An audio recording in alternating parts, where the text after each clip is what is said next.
we've got a couple of new cards for different things. This is the most relevant one for us for now. These are world premiere cards in the tins. These got like, I think they got out there a while ago, and there's been content creator openings already. And so I've had some time to look at these in the past, and I thought about these for a little bit, but let's just get over, or let's go over these real quick, because I have actually not streamed since these have been revealed. So here we have the new Nibiru that everyone is talking about, or like at least, you know, people were talking about Nibiru too. We've got Thea, the primal being, which is another level 11 rock monster. This time it's a dark monster. It's 3000 attack, 600 defense, just like Nibiru. During the main phase, quick effect, you contribute monsters whose total level equal 11 or more. Special summon this card from your hand. Then, if you control no other monsters, you can destroy one monster on the field with the highest attack. Your choice if tied. You can only use this effect of Thea, the primal being, once per turn. Neither player can normal and or special summon more than 4 times per turn while this card is face up in the monster zone. Now, this card is, in my opinion, not very good. Long story short, I've thought about it.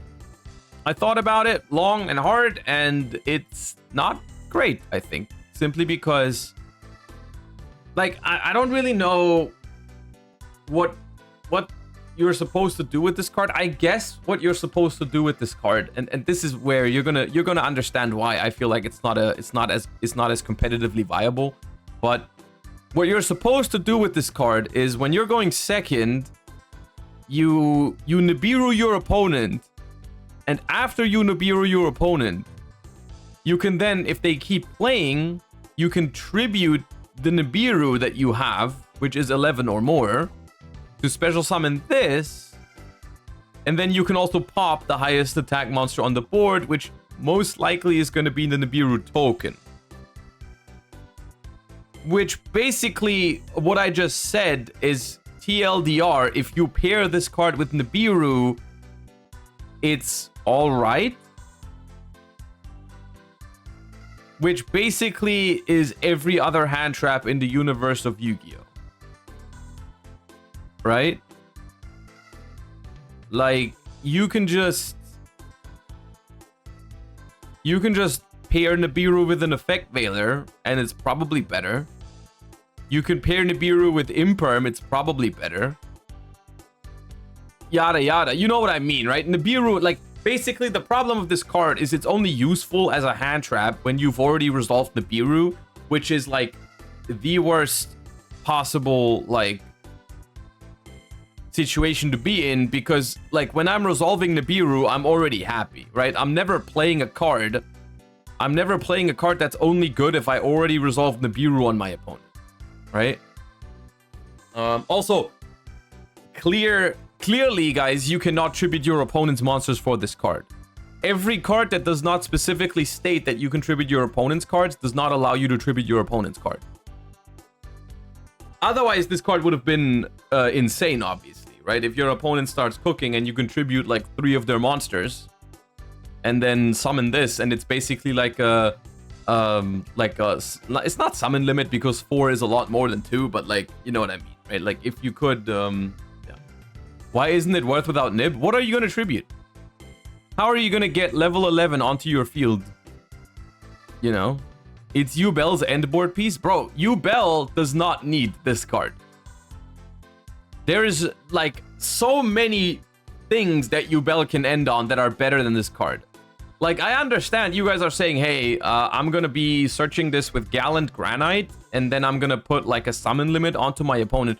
First of all, you can do so many better things that require you to summon a rank 4 plus level 11 worth of levels. You can do a lot better things in Yu-Gi-Oh! Than summoning this, which is, it's not even summon limit, bro. Like, 2, the reason why 2 specifically on summon limit was so broken is because that makes it basically unoutable from the extra deck. Because in order to out a card with an extra deck card, 99% of the time, you need at least 3 summons, because you need to summon 2 monsters and then turn them into an extra deck monster, for example, right? Like you need to, like a Nightmare Phoenix or Nightmare Cerberus or SP Little Knight, you need at least 3 summons. In the case of SP Little Knight, you probably need 4, right?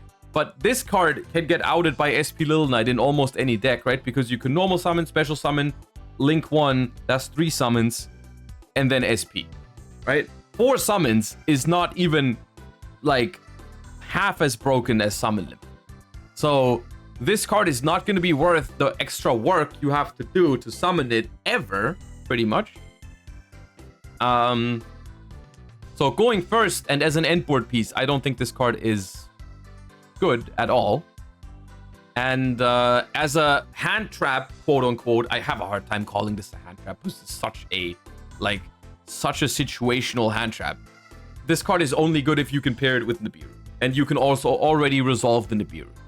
So it's not. I think this card sounds a lot fancier than it is. I think this card is not going to see play, unfortunately. This is not great. All right, and then we've got Heavy Polymerization, which is a normal spell card. Wasn't there 3? Heavy Polymerization, normal spell card. Fusion summon a fusion monster from your extra deck using 3 or more monsters from your hand or field as material. You can also banish monsters from your extra deck as material up to the number of monsters your opponent controls, but you lose life points equal to the total attack of monsters banished this way when the monster is fusion summoned. This card, in my opinion, was it was another instance of, I read this card and I was like, that looks good. There's probably something you can do with this. But then the more I thought about it, the less I like it. For the following reason. And it might not be what you think it is, but here's the thing. My issue is this sentence here. Because in general, this card does something that I really like and I really value in Yu-Gi-Oh cards these days. It is theoretically usable going first and second, but going second it has a bonus effect, right? Because this card, you can use it when you go first to fusion summon a monster, but you can only use the monsters from the extra deck when you go second, because your opponent will already have a board. So this is something I usually really like, where this is something I looked at, I was like, okay, that's cool. You know, the card is useful going first, but it just gets better going second. Here's my problem. This card I don't think is useful going first. Because what you can't fuse a monster with, like, what kind of monster with 3 or more materials do you want to fuse going first? Realistically, I don't know. It can fusion summon Titan and Colossus. Okay, when was the last time you played Polymerization in Thunder Dragons? Pilgrim Dante? See, exactly. Good point. No one's gonna use it. So my issue is basically it's a worse polymerization when you're going first. And my problem with that is that polymerization is already a pretty mediocre Yu-Gi-Oh card in 2024, right? It's like, oh, of course, in some decks you play it, but it's only if you have a really good reason to play it. Like, I don't know, you're playing like the Frightfur package with like patchwork, stuff like that. Like you get the poly for free while creating a plus around it and all. You have to do a lot of work basically in modern Yu-Gi-Oh to be able to use polymerization without feeling bad for it, right? And so this is basically just this being a worse version of a card that you already don't really want to play when you're going first is not great.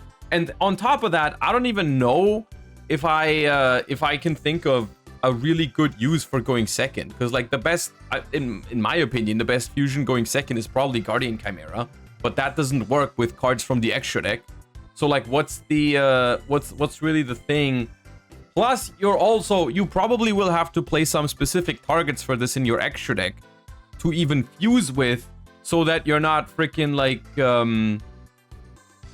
so that you don't just like kill yourself by banishing like normal, like, because if you like, I don't know what the attack points of the average extra deck monster are, like 2,000 or something.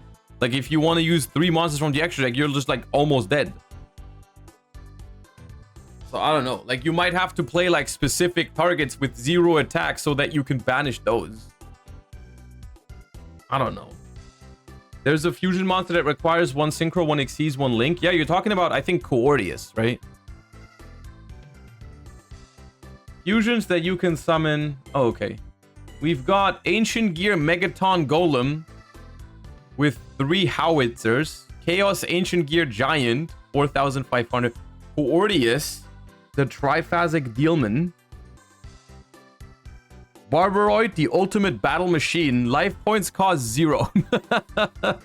Life points cost 0 is crazy. You know what's funny? This is 6 extra deck slots. 6 extra deck slots. And your opponent needs 5 monsters. Can we talk about that? That's not even... The thing is, a lot of the times, end boards don't even have 5 monsters. Like, you let your opponent cook for the entire turn, right? You let your opponent cook for the entire turn, and they end on like 3 monsters or something just so you can summon Ancient Gear Megaton Golem, Cyber Eternity. Like, I don't know, dude. I don't know. Alright, anyways.